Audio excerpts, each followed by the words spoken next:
Bismillahirrahmanirrahim. Assalamualaikum warahmatullahi wabarakatuh. Berjumpa lagi dengan Bu Guru Alfi. Apa kabarnya hari ini? Bagaimana? Masih semangat belajarnya di rumah? Semoga semangatnya hari ini selalu diniatkan karena Allah ya, agar Allah mudahkan kalian dalam belajar. Sebelum memulai pembelajaran hari ini, yuk kita berdoa. A'udzu billahi minasyaitonir rajim.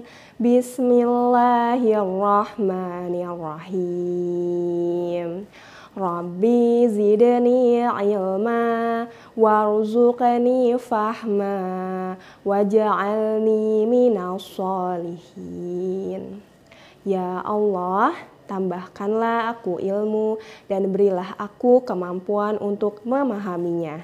Dan jadikanlah aku termasuk golongan orang-orang yang sholih. Amin. Sholih dan sholihah, di dalam Al-Quran surat Yunus ayat 67 Allah berfirman, A'udzu billahi minasyaitonir rajim. Bismillahirrahmanirrahim. Dialah yang menjadikan malam bagi kamu supaya kamu beristirahat padanya, dan menjadikan siang terang menderang supaya kamu mencari karunia Allah. Sesungguhnya pada yang demikian itu terdapat tanda-tanda kekuasaan Allah bagi orang-orang yang mendengar. Diciptakannya waktu malam untuk seorang muslim adalah untuk beristirahat. Waktu malam adalah waktu setelah matahari terbenam. Ketika matahari terbenam, langit menjadi gelap. Bulan dan bintang mulai bermunculan di langit. Itulah tanda-tanda kebesaran Allah di waktu malam hari. Sholih sholihah, hari ini kita akan belajar waktu malam hari. Apa saja yang akan kita pelajari hari ini? 1. Mengetahui aturan menjelang waktu malam hari sesuai dengan sunnah Rasulullah. Kedua, mengetahui kegiatan apa saja yang dapat dilakukan di malam hari. Ketiga, mengetahui kosakata di dalam sebuah wacana. Sholih dan sholihah, Rasulullah SAW mengajarkan kita beberapa aturan ketika memasuki waktu malam hari. Apa saja ya? Pertama, anak-anak dianjurkan untuk masuk ke dalam rumah. Sebagai seorang anak muslim, sebaiknya ketika memasuki waktu maghrib, menghentikan aktivitas bermainnya di luar dan masuk ke dalam rumah. Seperti di dalam hadis Rasulullah dari Jabir dalam kitab Sahih Muslim, Rasulullah SAW bersabda, jangan kalian membiarkan anak-anak kalian di saat matahari terbenam sampai menghilang di kegelapan malam. Sebab setan berpencar jika matahari terbenam sampai menghilang kegelapan malam. Kedua, menutup pintu sambil menyebut nama Allah. Ketika sudah memasuki waktu malam, hendaknya kita menutup pintu-pintu sambil menyebut nama Allah Subhanahu wa Ta'ala. Dengan menutup pintu sambil menyebut nama Allah, niscaya kita akan terjaga dari gangguan setan dan jin. Ketiga, tidak tidur sebelum waktu Isya. Rasulullah menganjurkan kita untuk tidak tidur sebelum waktu Isya karena menyebabkan akan terlewatnya kita melaksanakan sholat Isya. Hayo, siapa yang suka tidur sebelum waktu Isya? Semoga semuanya bisa tidur setelah sholat Isya ya, seperti anjuran Rasulullah, agar setiap kegiatan kita bernilai pahala di sisi Allah. Kita sudah mempelajari beberapa aturan yang disunahkan Rasulullah ketika memasuki waktu malam hari. Berikut ini Bu Guru Alfi akan menjelaskan kegiatan yang dapat dilakukan di malam hari.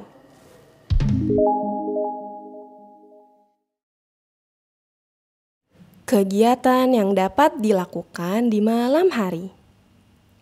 Pertama, sholat maghrib tepat waktu.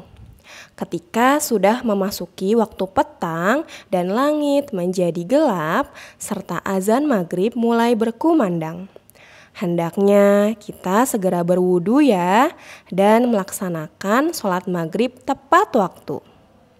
Jumlah rakaat sholat maghrib adalah 3 rakaat. Selalu rajin melaksanakan sholat maghrib ya, sholih dan sholihah. Kedua, tilawah Al-Quran. Rasulullah mengajarkan kita untuk rajin membaca Al-Quran selepas sholat maghrib. Jika kita masih belajar Al-Quran, bisa melakukan kegiatan melancarkan qiraatinya atau murojaah surat yang sudah dihafal, maupun menambah hafalannya ya. Ketiga, makan malam bersama keluarga. Makan di waktu malam hari baik untuk kesehatan kita. Namun, makannya tidak boleh berlebihan ya. Keempat, sholat Isya. Selain sholat maghrib, kalian melaksanakan sholat Isya ketika menjelang malam tiba. Sholat Isya dilaksanakan sebanyak 4 rakaat. Siapa yang suka melaksanakan sholat Isya sebelum tidur? Semoga kalian selalu rajin ya sholat Isyanya. Semangat melaksanakan sholat 5 waktu karena Allah. Kelima, tidur malam hari. Waktu malam adalah waktu untuk beristirahat. Segala aktivitas yang kita lakukan di pagi, siang, maupun sore hari membuat tubuh kita membutuhkan istirahat. Dan waktu malam merupakan waktu yang baik untuk beristirahat. Sholih dan sholihah, ternyata sebelum tidur ada sunnah-sunnah yang diajarkan Rasulullah kepada kita. Apa saja ya? 1. Wudu sebelum tidur. Agar tidur kita bernilai pahala di sisi Allah, hendaknya kita berwudu terlebih dahulu sebelum tidur ya. 2. Membaca ayat kursi. Agar tidur kita selalu dalam lindungan Allah dan setan tidak akan mendekati kita. Ketiga, bersihkan tempat tidur. Mengibas atau menyapu tempat tidur kita ya, karena kita tidak tahu selama ditinggal ada benda atau hewan kecil apa saja yang singgah di tempat tidur kita. Meniup telapak tangan dan mengusapkannya ke anggota tubuh. Nabi SAW ketika berada di tempat tidur di setiap malam, beliau mengumpulkan kedua telapak tangannya. Lalu kedua telapak tangan tersebut ditiup dan dibacakan Qul huwallahu ahad. Surat Al-Ikhlas, Qul a'udzu birabbil falaq. Surat Al-Falaq dan Qul a'udzu birabbin nas. Surat An-Nas. Kemudian beliau mengusapkan kedua telapak tangan tadi pada anggota tubuh yang mampu dijangkau, dimulai dari kepala, wajah, dan tubuh bagian depan. Beliau melakukan yang demikian sebanyak 3 kali. Hadis riwayat Bukhari. 5. Berdoa sebelum tidur. Siapa yang tahu bacaan doa sebelum tidur? Yuk kita membaca bersama-sama.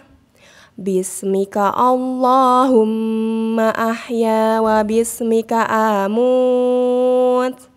Artinya, dengan namamu ya Allah aku hidup dan dengan namamu aku mati.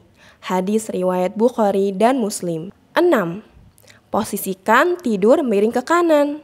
Usahakan tidur miring ke kanan menghadap kiblat ya. Masya Allah, semoga kita bisa melakukan sunnah-sunnah yang dilakukan Rasulullah ya. Berikutnya, Bu Guru akan mengajarkan tentang kosakata di dalam sebuah wacana. Yuk kita baca wacana berikut ini bersama-sama. Suasana malam hari. Bella dan keluarga duduk di ruang keluarga. Bella dan Kak Hadi mendengarkan cerita ayah. Ayah bercerita tentang suasana malam hari. Bila matahari terbenam, langit menjadi gelap. Langit gelap pertanda hari telah malam. Krik-krik terdengar suara jangkrik. Jangkrik adalah bangsa hewan. Jangkrik berbunyi pada malam hari. Di langit tampak bulan dan bintang. Cahayanya menghiasi langit malam. Dari teks yang sudah dibaca sebelumnya, kita menemukan kosakata sebagai berikut. Yuk kita membaca bersama-sama. Suasana malam terbenam. Langit menjadi gelap. Terdengar jangkrik berbunyi menghiasi bulan bintang. Yuk kita baca ulang kosakata tersebut ya. Suasana malam terbenam. Langit menjadi gelap. Terdengar jangkrik berbunyi menghiasi bulan bintang. Nah, itulah kosakata yang terdapat dalam teks suasana malam hari. Alhamdulillah, kita sudah belajar aturan menjelang waktu malam hari, kegiatan yang dapat dilakukan di malam hari, dan kosakata di dalam sebuah wacana. Semoga Allah menambah keberkahan kita di waktu malam hari dan menambah semangat kita untuk mengikuti sunnah Rasulullah ya. Bu Guru Alfi tutup dengan doa kafaratul majelis. Subhanakallahumma wa bihamdik asyhadu an la ilaha illa anta astaghfiruka wa atubu ilaik. Maha suci Engkau ya Allah, aku memujimu. Aku bersaksi bahwa tidak ada sesembahan yang berhak disembah kecuali Engkau. Aku meminta ampun dan bertaubat kepadamu. Amin. Wassalamualaikum warahmatullahi wabarakatuh.